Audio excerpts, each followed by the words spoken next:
So then, when our physicists started to find out what stuff was, they went into it and examined it with ever more minute instruments. They first started cutting up things with knives and cutting them smaller and smaller and smaller until the particle that they wanted to dissect was exactly the same width as the edge of the knife.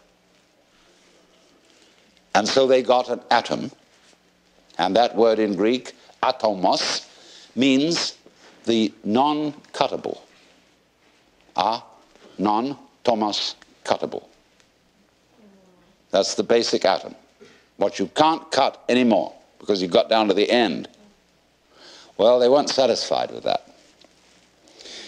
So they got an atomos, in other words, a particle of something or other that was just the same width as the blade of the knife edge, and they looked at it under a microscope. And they saw that it seemed to be composed of more small particles. So they found out means of working those out, and then they found out extraordinary means of investigating the properties of matter. Then they reached a point where they couldn't decide whether it was particles or whether it was waves. So they called them wavicles. They thought they had come to certain ultimate wavicles called electrons. But then, unfortunately, everything fell apart, and they found protons, mesons, and many other extraordinary things.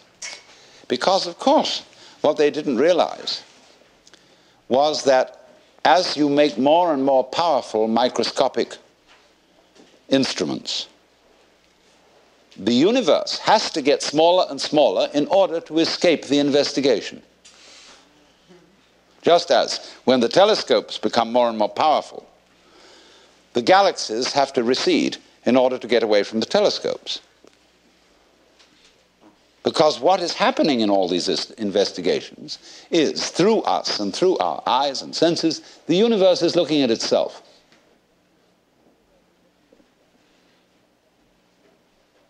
And when you try to turn around to see your own head, what happens? You see? It runs away. You never get at it. You can't bite your own teeth. You can't touch the tip of this finger with the tip of this finger. This is the principle. Shankara explains it beautifully in his commentary on the Kena Upanishad, where he says that that which is the knower, the ground of all knowledge, is never itself an object of knowledge, just as fire doesn't burn itself. So there's always that profound mystery that you are never going to be in absolute control of what goes on, because if you were, it would be like making love to a plastic woman. And who wants that? There always is the mystery. The thing we don't know. As Vanderloo put it, the mystery of life is not a problem to be solved, but a reality to be experienced. If there were not that, you see, there would be no life.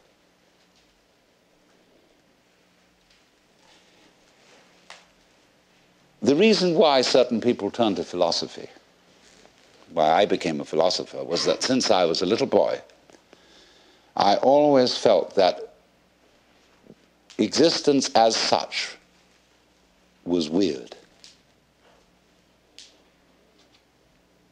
I mean, here we are. And isn't that odd? Of course it's odd. What do you mean by odd? Well, it's what's different from even. I mean, what's odd stands out. What's even lies flat. But you can't see the outstanding without the flat background. Here's the thing standing out. That's odd. Each one of you is odd. Strange, unique, particular, different. How do we know what we mean by that? Except against the background of something even, that is not differentiated, like space. And so you get this philosophical itch. You begin to scratch your head and think about, why is that so?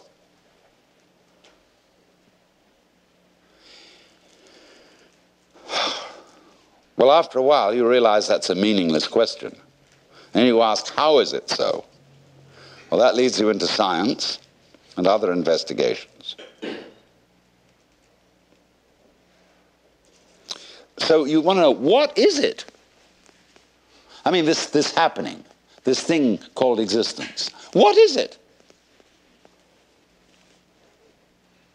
You ask that question long enough, and it suddenly hits you that if you could answer it, you wouldn't know what terms to put the answer in. I mean, when we investigate the properties of nature, and we do get some answers, all the answers are in terms of particular structures, forms, patterns. And these can be measured, and their behavior can be predicted. But when I want to ask the question, what are the forms made of? I mean, what is it really? We can't think of any way in which we could answer the question.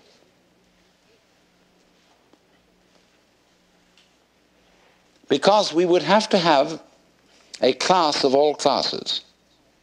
When you ask the question, what? It's like saying, is you is or is you ain't? Is you animal? Is you vegetable? Is you mineral?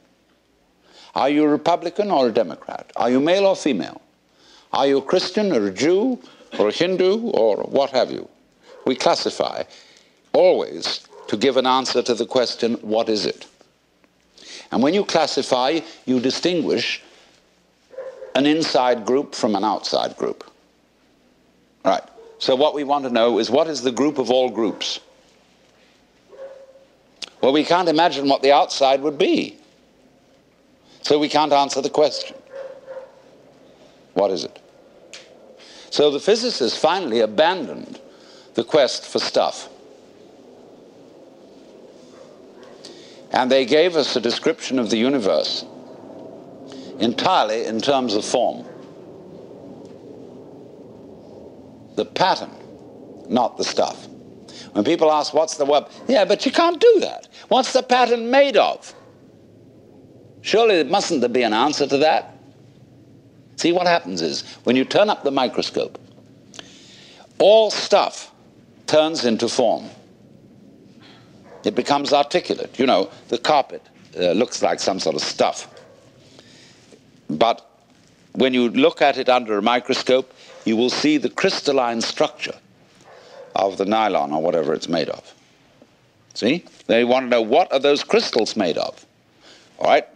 Turn up the volume, and you will find molecules. Turn up the volume.